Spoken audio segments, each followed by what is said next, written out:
thank you for your interest in the CUNY Mindfulness and Contemplative Studies Initiative. We're so glad to have you with us. This is not the actual recording that occurred on March 24th due to a technological mishap. That introduction got lost. But here we are with a redo. And in some ways, I think that's just as well, because what it does is it gives us a chance to underline the nature of this initiative, which is very much a work in progress.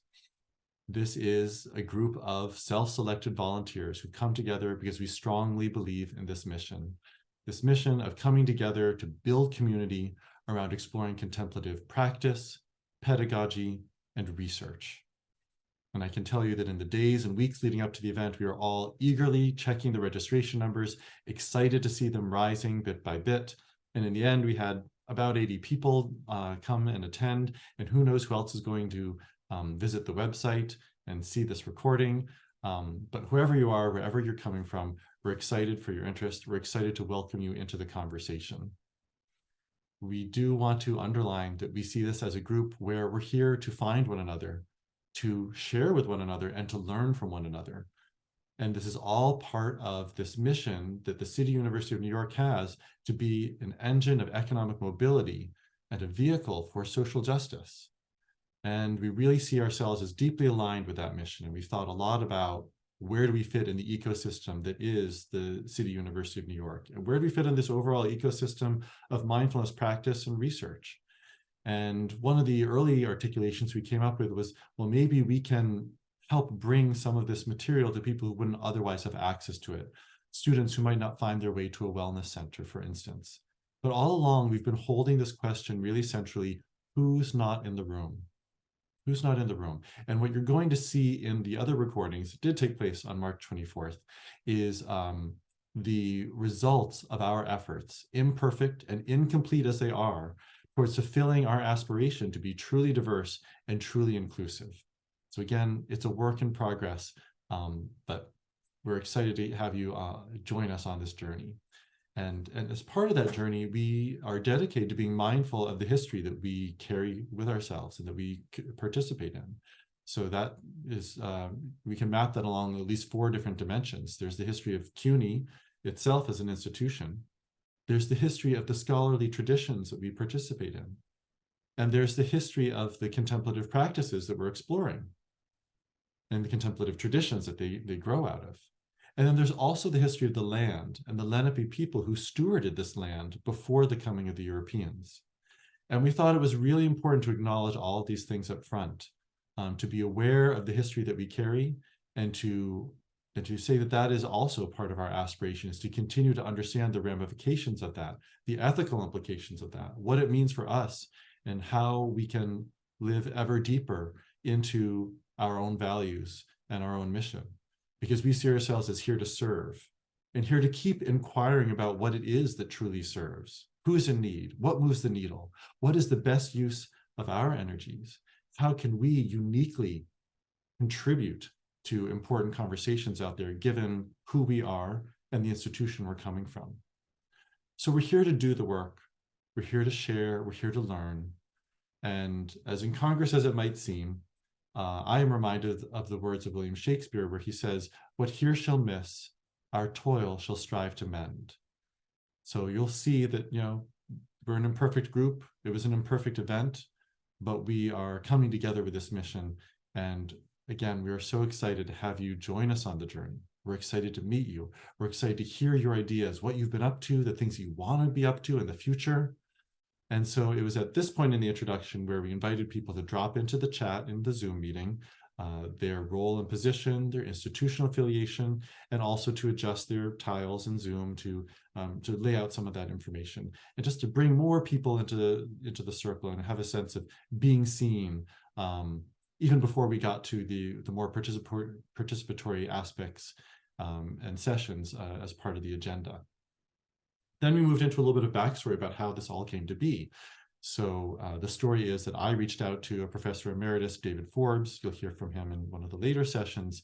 And I said, okay, I'm an adjunct lecturer in City College, New York, psychology department, teaching a course on mindfulness-based stress reduction and the psychology of mindfulness. So we've got 8 weeks of experiential learning, followed by the rest of the semester we spend looking at the academic literature on the outcomes and the mechanisms of mindfulness.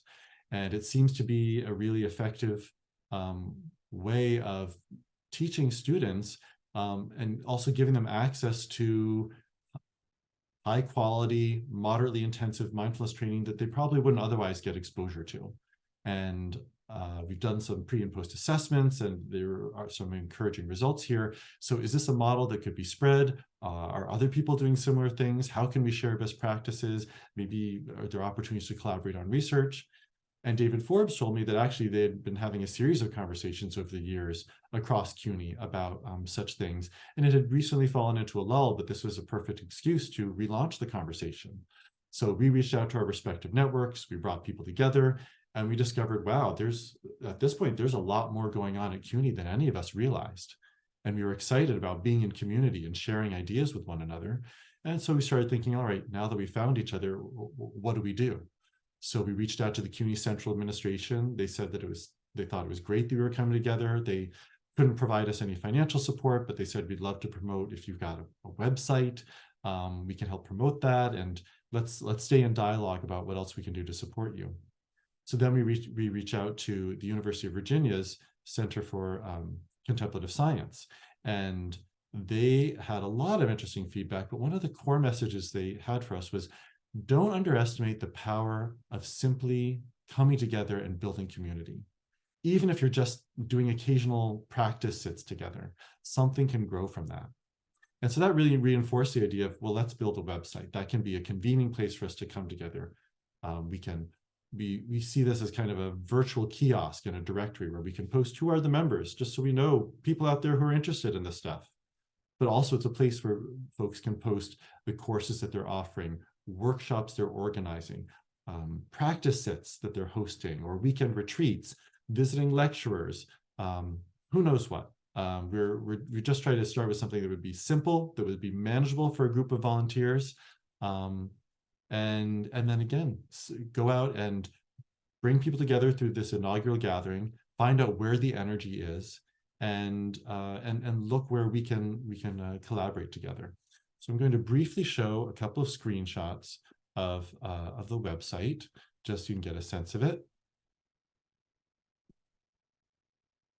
So here it is. This is the homepage. This is accessible to anyone searching through the Academic Commons. And we've got a very nice discussion of our mission statement that you can scroll through. And then we've got a couple of other menus here for some of the preliminary use cases that we came up with. And then if you go over here, we've got this group forum discussion board that is for anyone who joins the group. And we hope that you will join this group to be part of the conversation. And that's most of what we have to say right now in this brief tour. I want to move on to sharing with you the agenda that we have. So here you go. This is the welcome and introduction, and you can see that further on in the inaugural gathering, we move on to guided practice. Then we've got a panel of representative projects before we move on to the breakout sessions and some more interactive discussion. And I want to highlight that the intention behind this panel of representative projects, which is we're trying to strike a balance in this inaugural gathering where we're making space for people to come in and share all their ideas and enlighten us about what else is possible. But we also don't want to just leave people with a completely open-ended question. We wanted to share some ideas that we've put together. And so you will see in some of the other presentations, discussion of past efforts, as well as some exciting projects that are underway right now. And then also later on, there's a list of some of the ideas that we came up with on our own. Again, is not to crowd out any other ideas, but to help other people get a sense of some of the things we came up with, even in our initial conversations. Things like collaborating on research, building a case for certificate programs or majors or even degree programs, maybe even building a center someday. Now that's a pretty high bar, but it's something to think about, and then we can work backwards. How do you get there? I think that those are some of the major ideas. We also talked about simply co-teaching classes and, of course, having shared practice venues. So those are some of the ideas that we've had so far. You'll hear more about them if you watch the other videos. You'll see more activity on the website.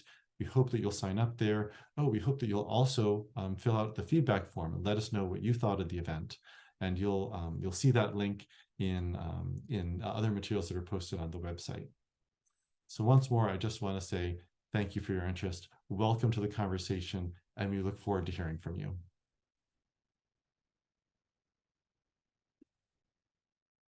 Just a very gentle 15-minute meditation, which I will begin and end with 3 rings of my singing bowl, which I'm going to use as a gong. So sit upright, relaxed, and still. 3 basic features of posture. Close your eyes and let the sound of the bell help shift gears. The 3 rings of the bell will mark the space at the beginning and then close it at the end.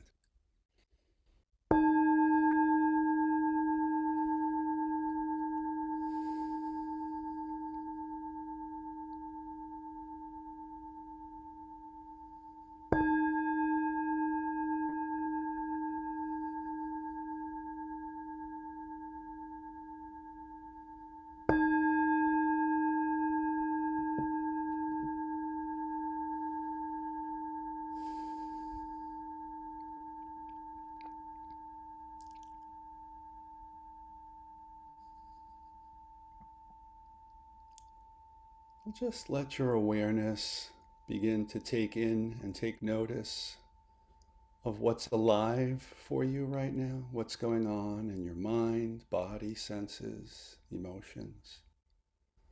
We'll do a very simple, gradual check-in. We'll start with our senses. Just notice your darkened visual field. Little pixels of light and dark, not forming an image. Behind your eyelids,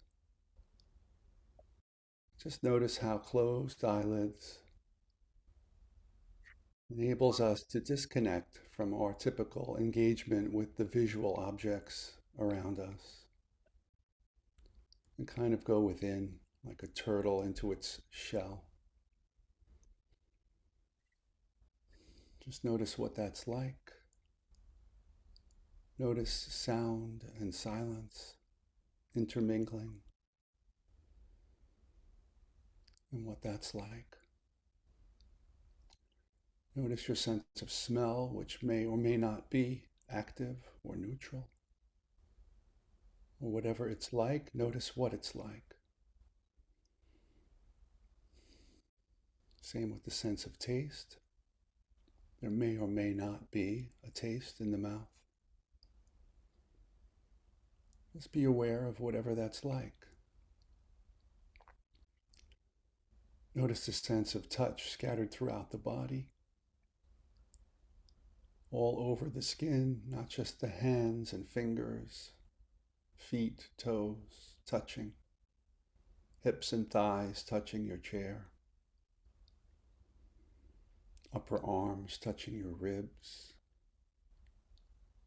lips, teeth, tongue, gums touching, eyelids and eyeballs are touching, clothing touching the skin here and there. Maybe you feel the air on your skin or in your nostrils. Those are touch-like sensations. Notice other physical bodily sensations connected with the breath, moving in and out, moving your rib cage and your belly. Feel the weight of your body and the volume that it occupies. Notice any vibrations, tingling, sensations, heat or cold. Notice some feelings around the belly area, connected with perhaps hunger or feeling full if you had breakfast. And any emotion or desire revolving around those feelings. Notice more subtly if there's a general overall feeling tone or a mood. Notice the state of mind and some of the qualities of your mind Are you wakeful or groggy, anxious or calm, focused or scattered? Notice any contents in the mind space, like thoughts or questions or internal dialogue, commentary running in the background. Images, words, expectations, hope that the meditation might go a certain way, memory.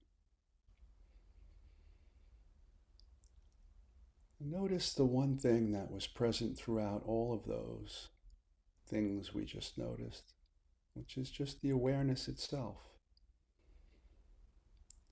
The attention directed at any one of those things brought it to light out of the background.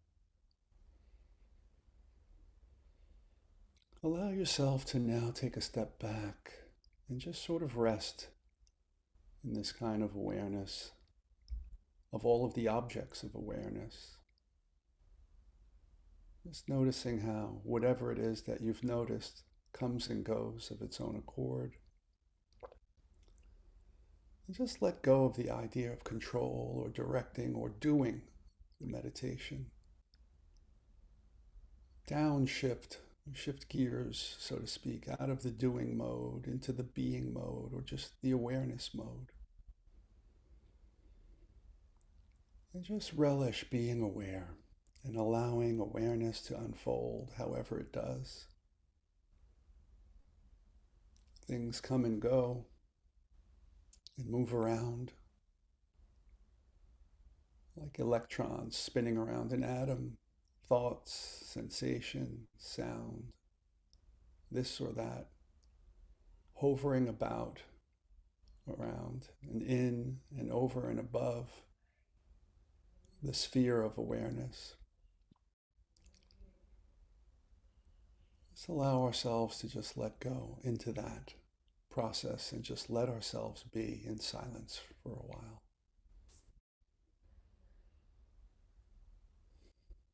Just being, not doing. Resting in the flow of awareness.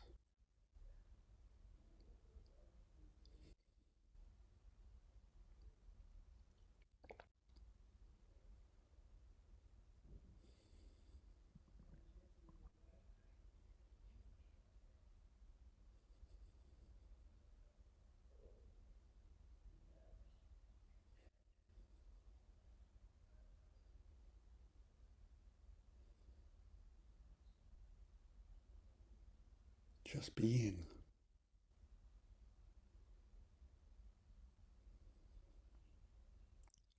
Sensing.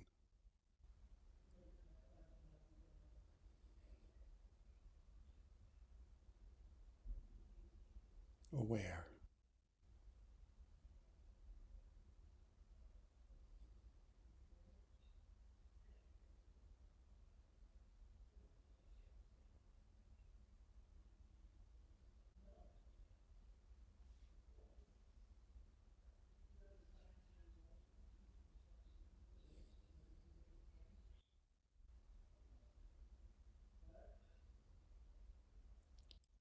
What's arising?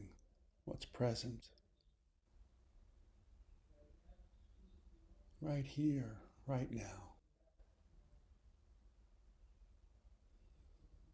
No judgment,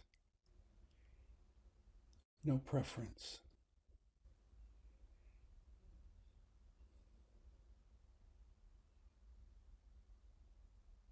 Just presence, being with whatever arises, as it does, however it does.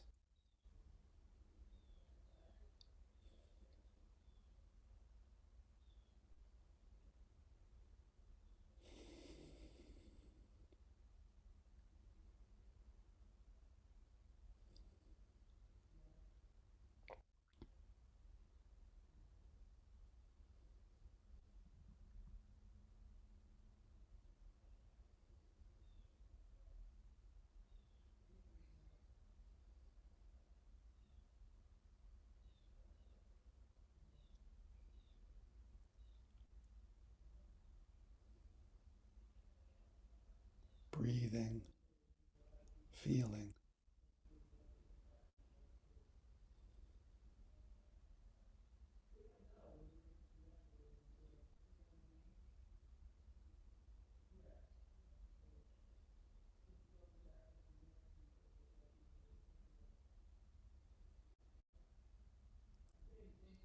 What's present now?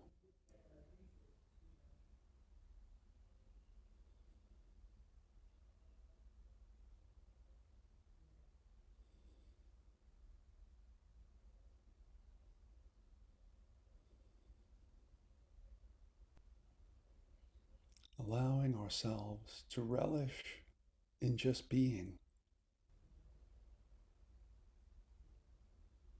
fully awake, at ease, centered,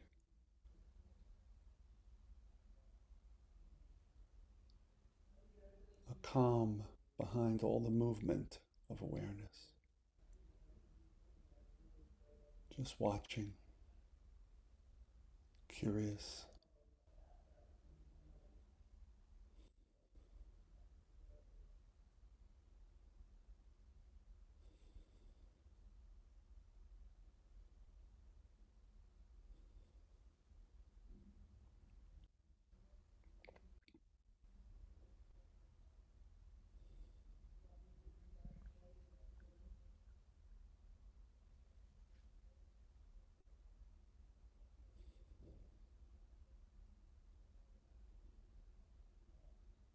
Just completely let go of all effort, all doing, all expectation. And just let the meditation take you however and wherever. Just resting in being, trusting, open, letting.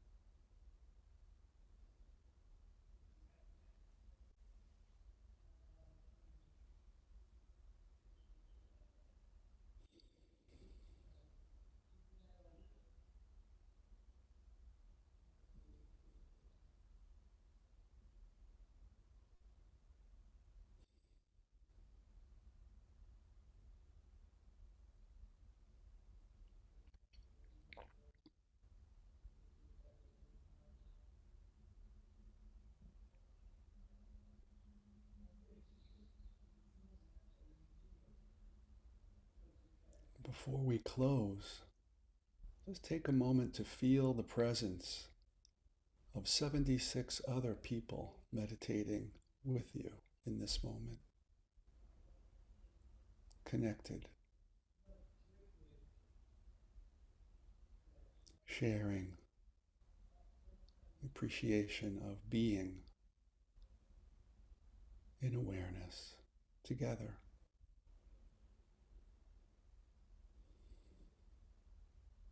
Here and now,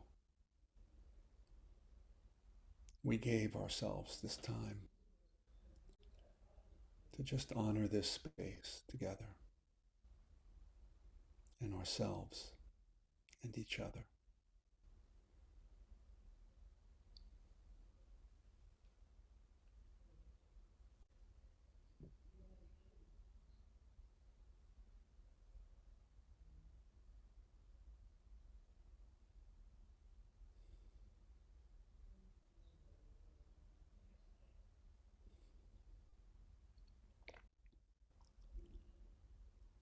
Before we end, just take a mental snapshot of the felt sense in your mind, body senses. What is it like right now? How does this feel?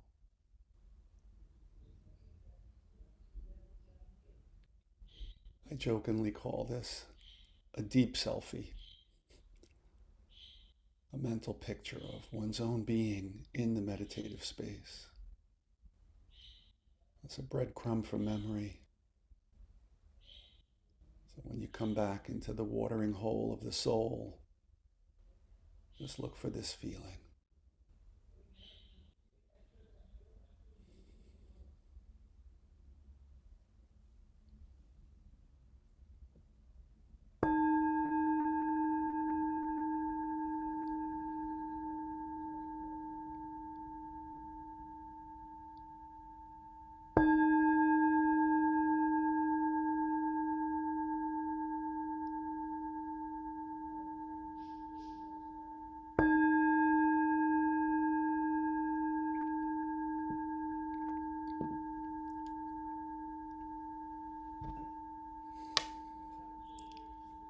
When you're ready, open your eyes at your pace. Feel free to stretch a little. Get that blood flowing again. Thank you for meditating with us. Okay. Thank you so much for that guidance, Rick. So just to explain a little bit more of the agenda now that we're back on time again. Next up, we're going to have a panel of representative projects to give you a sense of just some of the activities that are already afoot. And then we'll break and give you a chance to reflect on what you've heard before we'll come back to do some breakout sessions where we've got these 4 different topics we've set up, 3 different topics to discuss, and then also the option for continued practice or to talk about practice.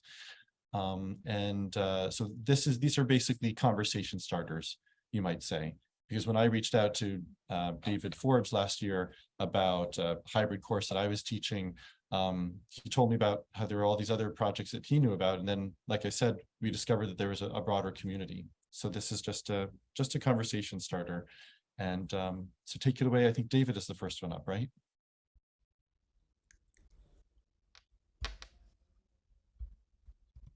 Yeah. Okay. Wow. Thank you all for coming and sharing your time with us. And in the spirit of the Oscar season, and I've been watching a few very exciting NCAA games. I want to give grateful thanks to my teammates here. I'm not going to name them all, but it's been wonderful reconnecting with some and meeting new people. We have a wonderful core that we want to build on. Along those lines, I want to say that a number of us started some things almost 20 years ago. I just want to give you a brief update of what we did do as kind of a quick summary. And then I'm going to pivot to what my particular interests are. I'm going to be facilitating one of the breakouts on contemplative pedagogy if people are interested in some of those topics. But otherwise, we're happy just to share what we have. About almost 20 years ago, my wonderful colleague Jerry DeLuca, who is an English professor at Brooklyn, and we got a grant from the Center for Contemplative Mind, and we called it A Lotus Grows in Brooklyn. And we were able to it helped us with some money. We were able to teach some courses. We hired a yoga instructor. We did a meditation group, a weekly faculty study group, and we developed a network. So that was very exciting. And along those lines, we, along with Rick Grupetti, who joined us at the time, at the Graduate Center, we did 2 Mindful Learners conferences in 2006 and 2009. We had about 40 people coming in. We had speakers and so on. It was very successful. And also, we had a little later, we had 3 fall mindfulness lectures, a series, one a month for about 3 or 4 months. And I want to do a shout out to Stephen Redenti, who it was really his idea, and he and Rick Grupetti and I kind of co-led that. I think around the same time, I got to meet Danielle Magaldi, and we had good discussions about all this. So there's a real core at Lehman around this issue. Rick developed a wiki, which I still don't know what it means. It has something to do with the Facebook page. He might say something about it. And we had a network of people for a while on that. And Rick and I also spoke to at the time, the head of the CUNY BA program. He was interested in getting courses that with contemplative professors or professors that were doing contemplative practices for the students in the CUNY BA program. We were frustrated because Rick teaches on community college, and I was only teaching graduate courses in the school counseling master's program at Brooklyn College, where I was teaching mindfulness. So he and I weren't able to actually incorporate our courses. You have to be, some of you may know, at a college level, but that's something that I reached out to the current person there, and they're still interested. We might be able to develop that network in the CUNY BA program. In 2015, I participated in a contemplative working group at Macaulay in 2015. I'm not sure what they're doing now. I know that their students were very stressed, and they were interested. They had a professor who I don't think is there anymore, who was doing mindfulness, and they had a retreat at the Garrison Institute. In fact, with some colleagues, including some people on our network, which are Mal Grzata and Linda, and also Ken Tobin, who's a retired professor at the Graduate Center, and Kostas Alexakos at Brooklyn College. We tried to develop. We had a proposal on a degree, either a degree or at least a concentration in the urban education program at the Grad Center on contemplative inquiry, and we tried to pitch an idea of down the road a kind of a center on contemplative practices within the Graduate Center. The administration didn't have much of a vision; they weren't interested. We had to kind of let it go, but and of course it takes a lot of money, some external money for that as well. That's something down the road that it's kind of on our agenda. We could try that again. In 2016, the Urban Ed program, we got a small grant from the Futures Initiative. Some of you may be familiar with them at the Grad Center, where Professor Jillian Bain, who's also at Lehman, and I co-taught a course.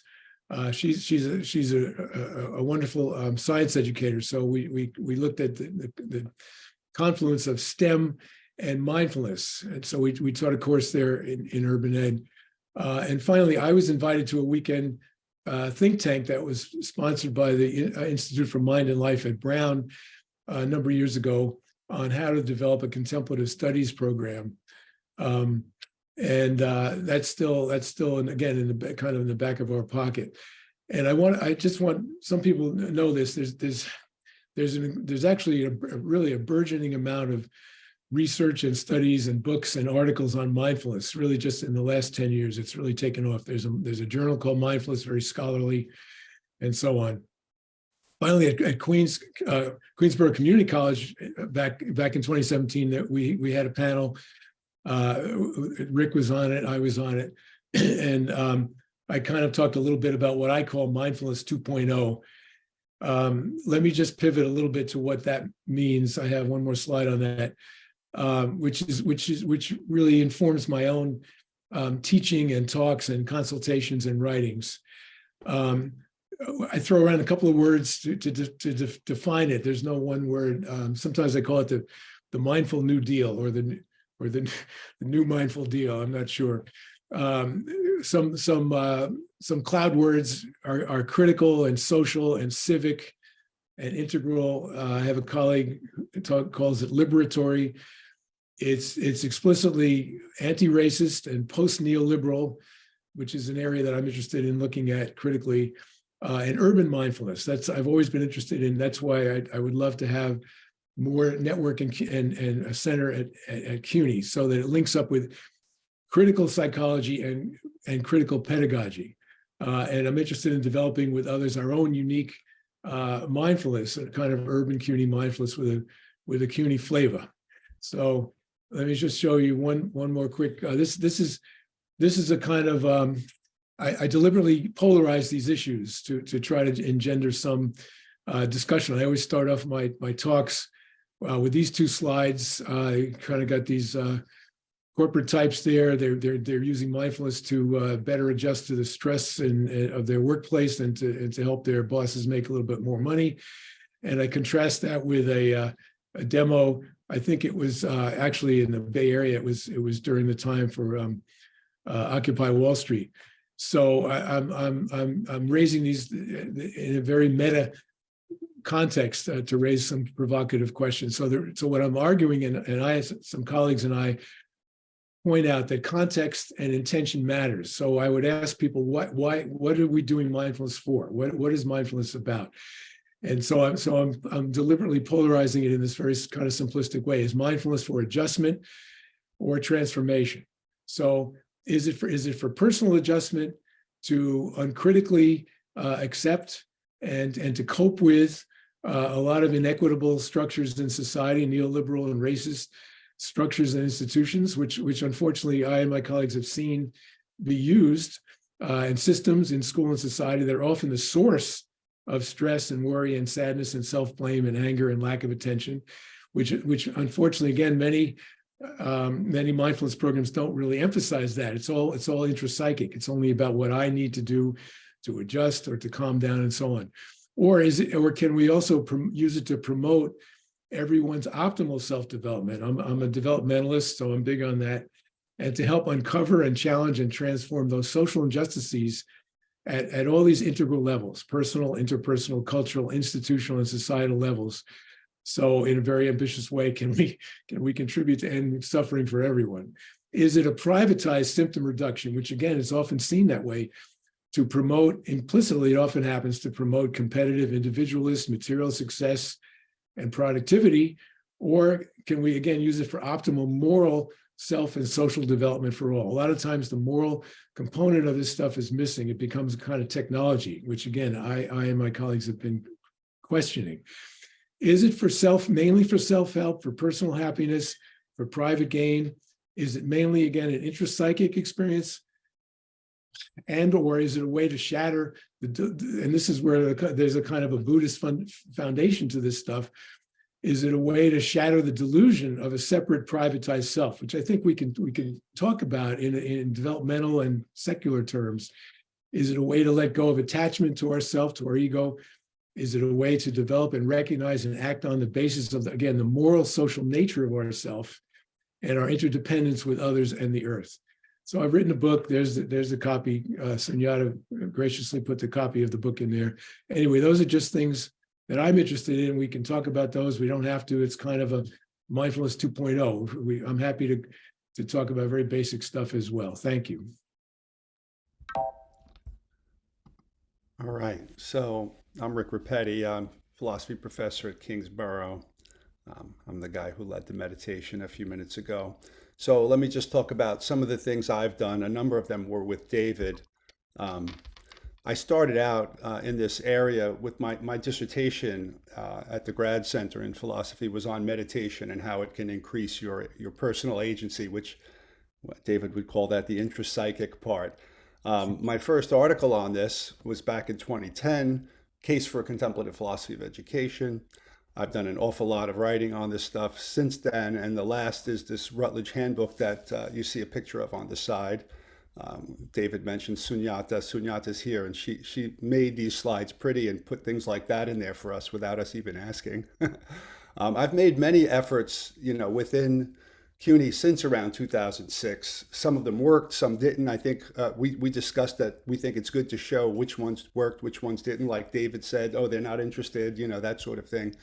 But my interest in meditation and all that predates my meeting David Forbes.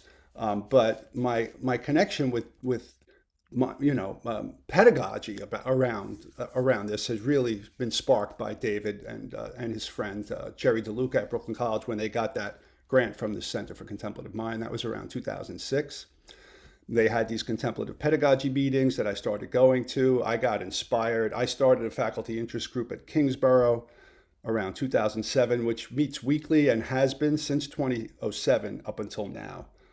And I'm very fortunate. This is an idea you might want to try at your college. If you have a Center for Teaching and Learning that gives out like release time for things like faculty interest groups, this is my faculty interest group. They give me an hour of release time every semester, which is helpful. I won with two colleagues, an English professor, Kate Garrettson, and speech professor Holly Kretsch Thomas. a $10,000 grant from Kingsborough to develop a contemplative learning community with ESL students. That was pretty cool. It paid for a lot of different things that we were doing and trying. David mentioned that I created a wiki. A wiki is like Wikipedia. It's something that anybody in the group can edit. So that was just a website that I created where we could put all of our documents and events and information and bios and everything. But now we have the new thing on the Academic Commons, so that wiki, it's still there, but we're not using it anymore. And I created a Facebook group for all those people who were coming to our conferences. We had about 100 members of people interested back then. Maybe 40 to 50 of them would show up at the things that we did. In the late 2000s, David and I and a couple of others of us in that group at the time, the CUNY Contemplatives group, we tried to get these CUNY collaborative grants. I forget the full name of them. It was like CCC or C3. I forget what all the C's stood for. But to just get, to pay for some big seed grant money to get us to try to do the kinds of things that David was talking about before, but we failed. We never won any of those. I won a bunch of PSC CUNY grants, which all of you might think about doing, to fund research that I did on like contemplative pedagogy in my classes, like scholarship of teaching and learning kind of projects. And I got other grants maybe from the provost or the dean or whatever to pay for me to go to conferences and retreats, like at the Center for Contemplative Mind and places like that. Yeah, I don't have this on the list, but I just remembered I got a fellowship from the Center for Contemplative Mind to come to one of their contemplative pedagogy community building retreats. 2009 to 2012, I was a blog facilitator for the Center for Contemplative Mind's academic wing, which is the Association for Contemplative Mind in Higher Ed, ACME. And in the past 20 years, I've done many presentations on meditation in the classroom or just in general.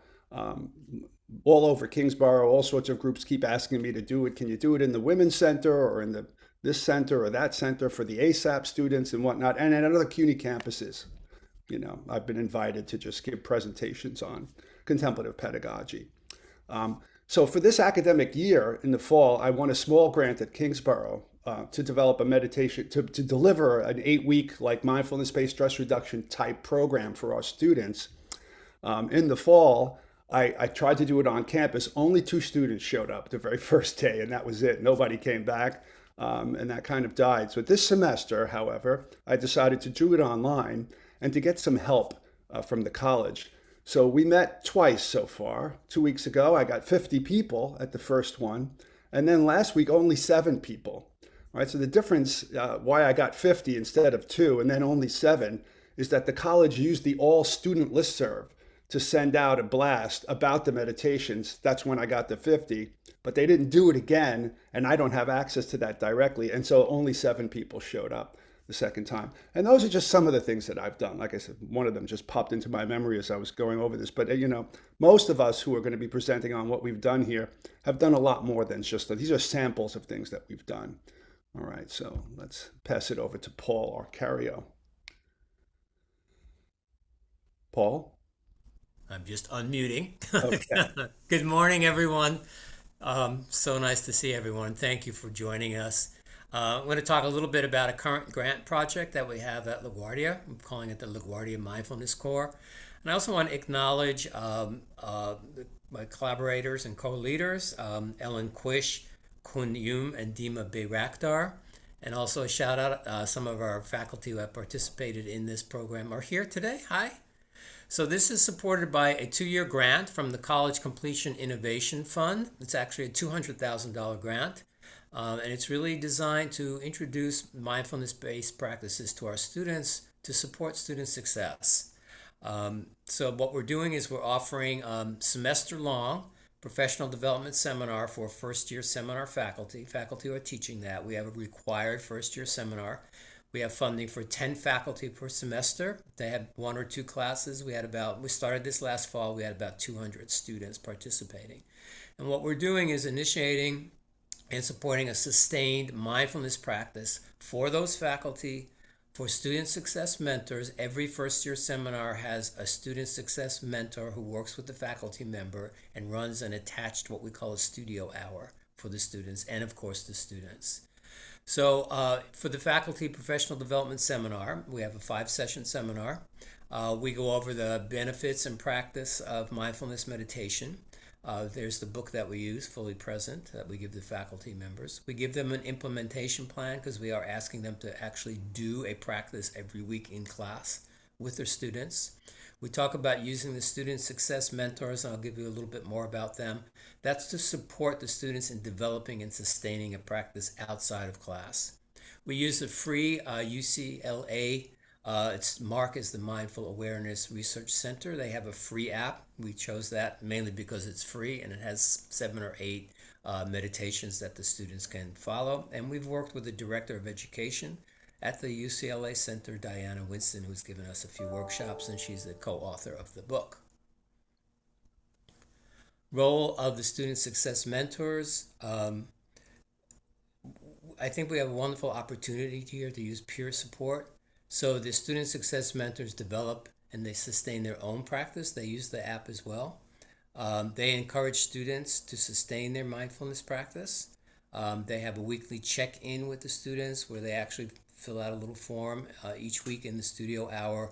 How often have they been meditating? What are their challenges? What's their experience? Questions they have, how we can support them. And they send a weekly reminder to the students. It might be a little quote, it might be something inspirational or nudge to sustain their practice.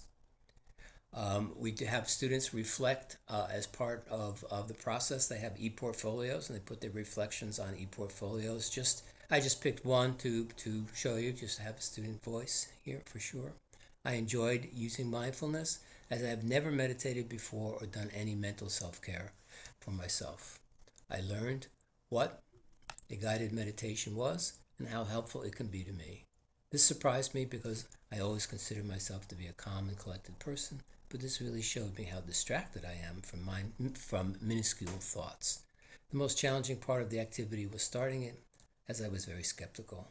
I never took initiative to protect my mental state, but after seeing how clouded my mind is, I take more incentives to better my mental state. That's just one sample of a student voice. We did a pre and post survey, and this was statistically significant changes, increases in self-compassion and concentration, and reduction of anxiety. And one thing I want to add, just very quickly, Josh Wright, our MC and host today, is at CCNY, and we've been talking about doing possibly Josh and CCNY doing a similar type program for their first-year students. So thank you all. Amory? Oh, yes. Hi. Sorry. I'm Amory Klimchak. I am just going to do a quick plug basically for a program we're starting at LaGuardia in April, and we're actively recruiting students. So anybody, I know there's some people here from LaGuardia, anyone who would like to share this with their students, or if you are a student, please be in touch with me. My information will be on the next slide, but I also saw in the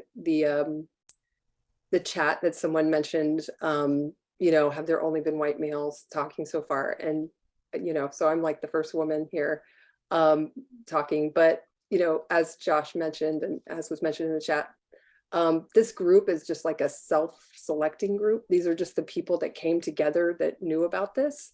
And that's the point of this gathering, is to, include as many people as possible, and to invite anybody who wants to participate, because essentially all the people that worked on this gathering are sort of volunteering, just sort of came together because we care deeply about this and want to share it with the CUNY community.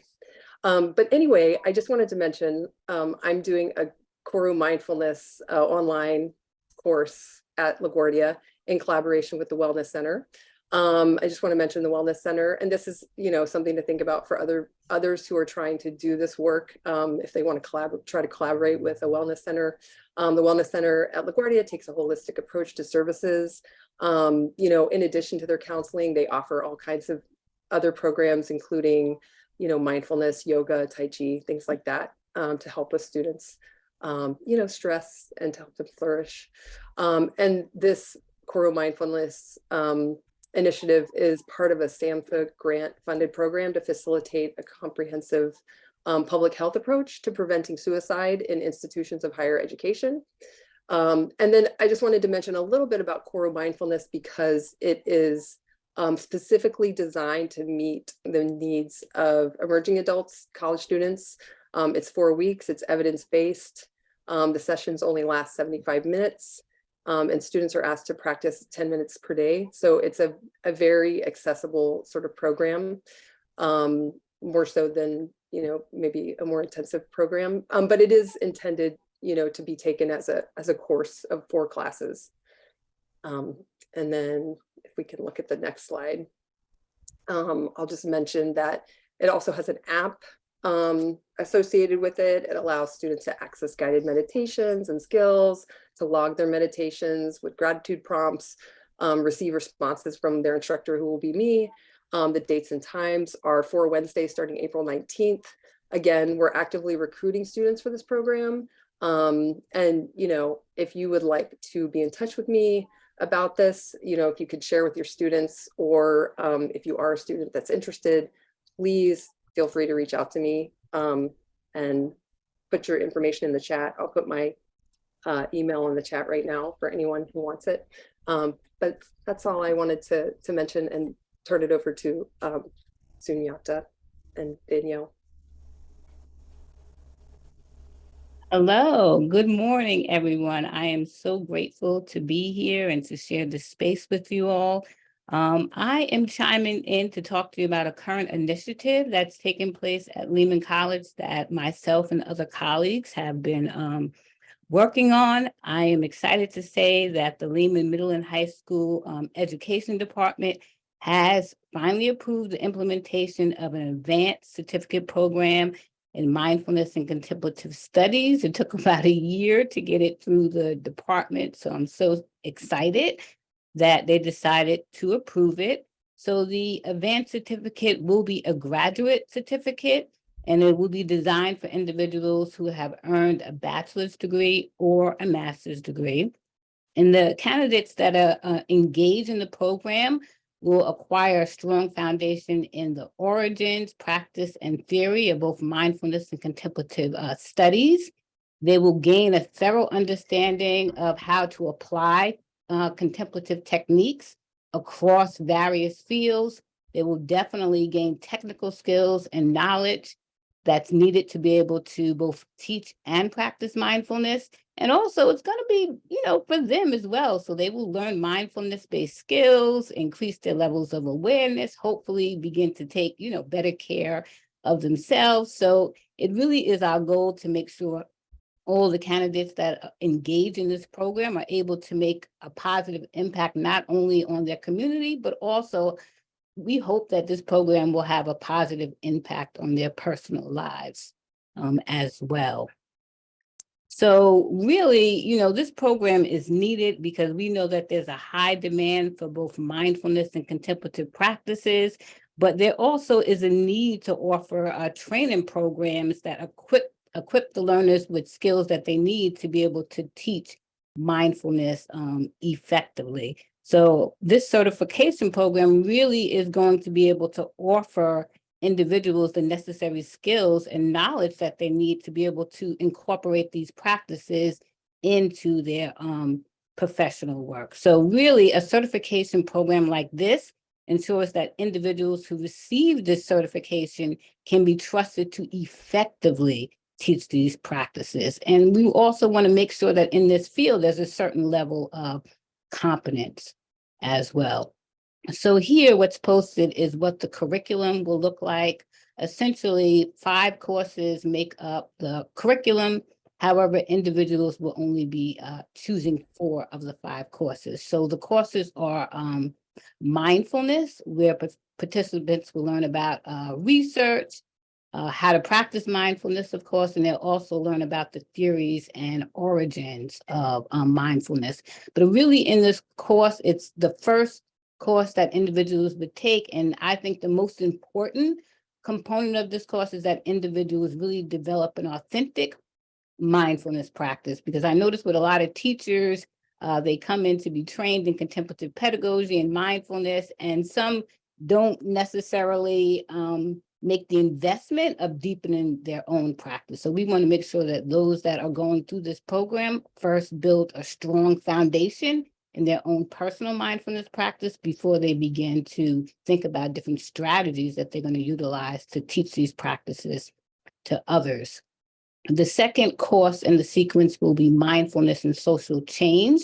And this is where candidates will explore the role of mindfulness training and practice in terms of creating caring and socially just societies.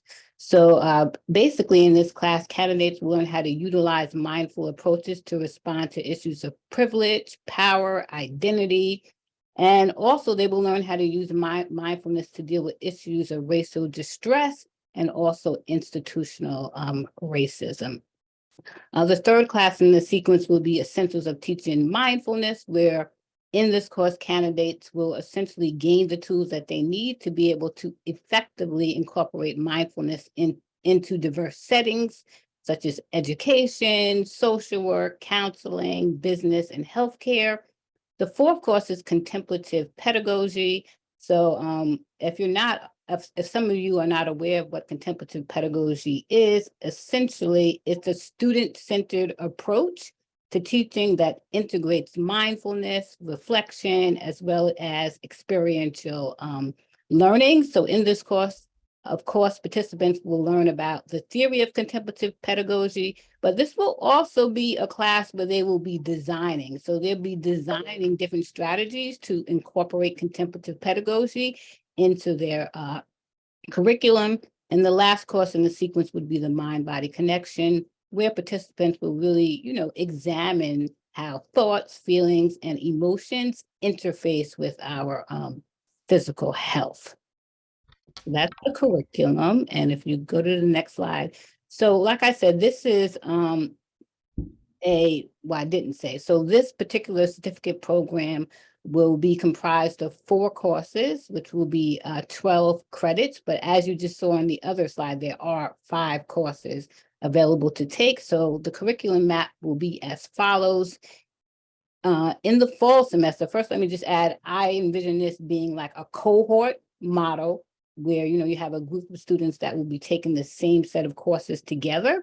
In the fall semester, the first course they would take would be the Mindfulness Origins Theory, Practice, and Research, and also the Mindfulness and Social Change course.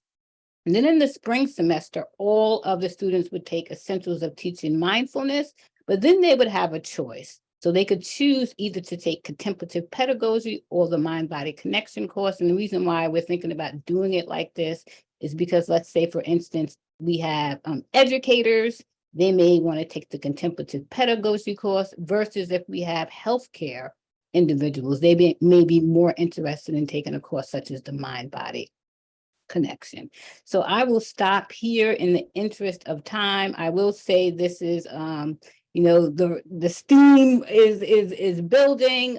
We had, like I said, we had approval to the department, and now this has been submitted to the graduate curriculum committee. But those of you that are engaged in making curriculum changes, it's a lengthy process. So fingers crossed that this happens sooner rather than later. So thank you so much. And I just want to thank Danielle for really engaging and collaborating and helping to make this program look much more manageable and offer the correct courses. And I also want to say thank you to David, who really took the time to go through a draft early on. So we appreciate all of the input that everyone has had on this program. So thank you. Thank you, Sunyata. I think the advanced certification program is going to be an amazing addition for students. I just want to underscore it will be for students from all disciplines, and that the courses will allow for students from medicine, business, education. So that was something we thought about. Sunyata really put this together, keeping that in mind. So it would be available to students from all disciplines. I'll let the next person take it away. Josh, yeah? Yes, thanks. So I just want to, something I want to highlight, connecting some of these dots here is that, we're in a new time now. Rick and David, we consciously asked them to speak first because they've been so involved in prior years, and they spoke about some of the challenges, some of the ups and downs along the way. And I can see from the chat how exciting, how much enthusiasm and excitement everyone else is sharing, but I think a lot of others of us who've already been involved in setting up this gathering, with how this is a time where there is greater receptivity, and there's still a lot of work to go. And that's exactly why we want to come together, to do things like share syllabi, share best practices, be inspired by the work of others, learn from their challenges as well as their successes. And then also, to go back to something that Carolyn Kinane from the Center for Contemplative Science, or the Contemplative Sciences Center, I believe, at the University of Virginia, emphasize, it's great to shoot for the stars, it's great to shoot for the moon, but also just gathering together. Who knows what can grow from that? So I want to reiterate that note. And that's something that we are going to highlight in the breakout sessions, in addition to seeing what all of these sharings spark for you, of what interests you. So if we go to the next slide, so yes, we want to emphasize we've got some weekly sittings, and if you go to the next slide after that, we've got them from both, I think it's Paul and Rick. Do you want to say a word each about is it that you're offering? Yeah, just very briefly, at LaGuardia, these are online. We have a Wednesday evening at 8 p.m. or Thursday at noon. And they're about approximately 20 minutes or so. And we've opened it so far to the entire college, students, faculty, and staff. And now we're really pleased to open it community-wide, and hope that you'll join us. Yeah, likewise this is Rick. At Kingsborough, I've been doing this since 2007 every week, and for the last several semesters, the doodle keeps delivering up Mondays at noon, so that might be permanent for us. But the links to both of these sittings are on the CUNY Academic Commons, so don't worry about finding us. But I also mentioned that student thing that I'm doing. So, but the one on the page here, Contemplative Practices, that's open to everybody in CUNY to come. But the other one that's not on the page here is that one I mentioned earlier, which is Tuesdays at 5:30, that I'm struggling to get, just students to come to. I thought if I had something just for students, it might be good, but I had 50 last time and then 7. I have to try to get the college to send out those blasts again. And that's about it. Yeah, here's the links to all of them. So hopefully Drop them into somebody the here chat too. copy that into the chat. I don't want to do that kind of copying because my screen share might get messed up. So one of you guys could take care of that. Yep. So And anybody can thank come you so to much. And okay. Okay, so now this is a lot of material we know that we've thrown at you, and we want to give it a little bit of breathing space now. So we wanted to do a brief exercise before we then give everyone a chance to take a brief break, let this settle, and then we'll come back to separate into conversations in different breakout sessions. And so the question very simply is, what does all the stuff that you've heard and whatever you're bringing to the table that we haven't yet had a chance to make space to hear about, what does this spark for you? Is there anything you'd like to add or underline, or what you're excited to be part of? We see some comments already in the chat, but let's just take, maybe with an eye on the clock, why don't we just take a minute and a half to just free write what's your response to what you've seen and heard so far? And then please don't send it yet, because we'll do it all at once. And this is a little exercise that we can all have like a reveal. So just take some time right now. And maybe we could go to slide 4 so people can see some other examples of the ideas from the beginning, since I know we covered that very, very quickly. Just let me know when we get to slide 4. Yeah.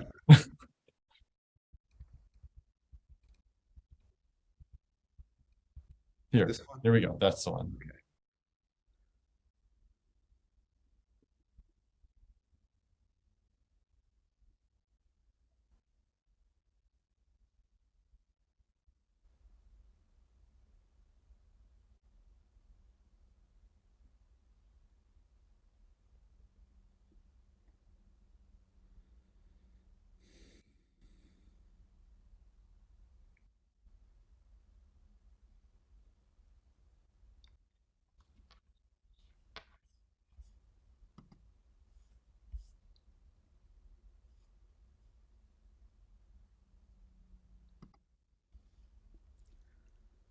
So remember, folks, don't hit the send button until Josh gives you the 5, 4, 3, 2, 1 countdown, because we want it all to appear like a waterfall all at the same time.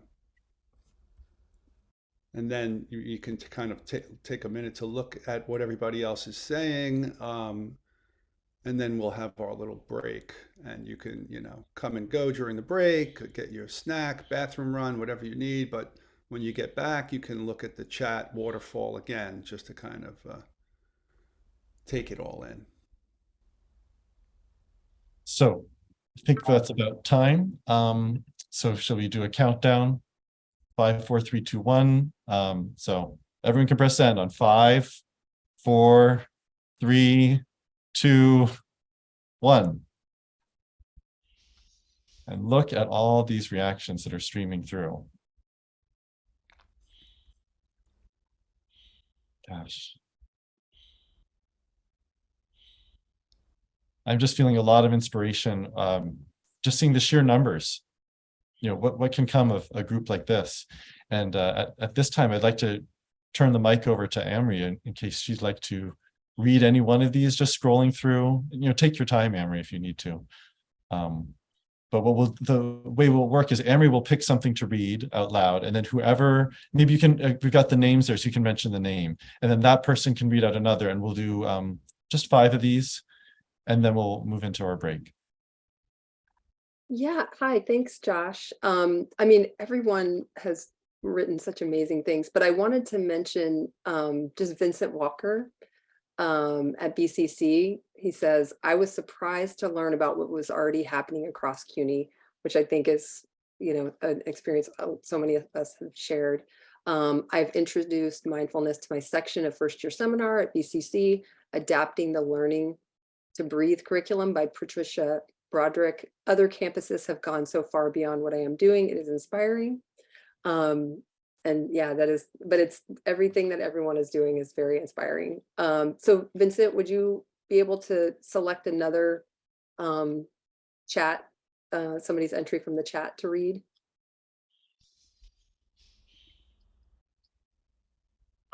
Yes. Thank you. This is from Juan Camilo Flores. I think it's surprising to see how powerful has the idea and acceptance of the importance of meditation become throughout different fields, spaces, cultures, among others. Truly, I feel empowered to pursue my dream, creating a space where people can reach not only psychological therapy, but also spiritual guidance. Thank you for doing this. Great, thank you so much. And then Juan Camilo, would you be able to select something from the chat that you liked or found inspiring? I can, yes. Hello. Let me check, as I didn't read others, but let's go for the previous one. Jill Belly. Yes. Just grab my glasses. Sorry. Inspired by all of this work, past and present, and look forward to what's to come and to hopefully contributing to these efforts. Given my own work for the past 15 years on happiness studies, education, and utopian studies, I am particularly heartened to see this work on individual well-being linked to social justice and social change, as well as pedagogy. I am invested in and have been researching and practicing the role of writing in all of this work. Would love to discuss further. Thank you so much. And Jill Belly from City Tech, would you, I also am interested in the role of writing in all this work because I'm also a writer, so I would love to talk to you more, Jill. Would you be able to select something from the chat that you find interesting or inspiring? Sure, thank you. And thanks, Juan Camilo, for highlighting my comment. I'm overwhelmed and inspired by all of this, but I'm gonna go with the last comment, Monica San's, hopeful and promising. Wonderful for students to have access to these teachings curriculum. Congrats on certificate program. I appreciate the emphasis on practice and that these practices are about transformative action and enacting social change in the world. Yes, thank you so much. Monica, would you be able to select something from the chat? And I think this is our last one, right? Sure. Give me 1 second. Sure.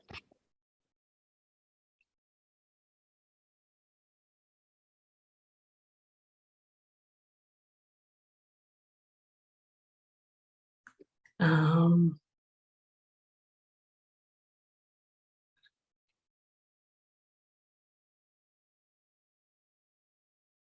I just missed it.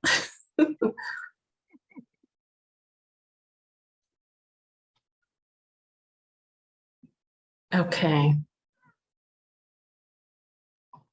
And this is from Stacy. I'm so inspired. I had no idea that so much is being done developing at CUNY. I've been doing wellness health coaching workshops with frontline workers, social services, domestic violence, and adult protective. And it sometimes feels isolating since none of my colleagues are involved in this type of practice research. I would love to both learn if allowed, and I would like to take the certificate program so I can learn more about centering my work in social justice. And I really want to bring these opportunities to our CUNY PH students. Thank you to all those who have organized this. Thank you so much, Monica. I think that's all we have time for. But I really appreciate everyone's participation and the beautiful things in the chat. And we'll definitely save the chat, so that we can keep track of all this great work that people are doing. But I'll turn it over to Josh. Yeah, so we're just a little bit behind schedule, but we'll take a little break here and give people a chance to continue reading the chat, take a bio break if you need to, continue to reflect. One other thing I want to call out is just the long engagement, so much experience so many people in this space have. I mean, this gathering today. And we haven't even had time to tell you some of the other rich stories that we've heard amongst even just the organizing committee, people who've confronted challenges, but now we're in a moment where there seems to be greater openness. With that, we were going to reconvene at 11:15. I think we should have at least 5 minutes. Does that seem good? Is 5 minutes okay for people? Okay, so we'll come back at 11:18. And then when we do, we're going to go straight into the breakout rooms. And you'll have a 5-minute warning and then a 2-minute warning for when it ends. And then the breakout rooms will turn over very quickly. So if you need another bio break, you've got that 2 minutes to step out and take care of that. But everything's going to be recorded and posted to the website. So there will be plenty to harvest from all this. So see you in a few minutes. Thank you.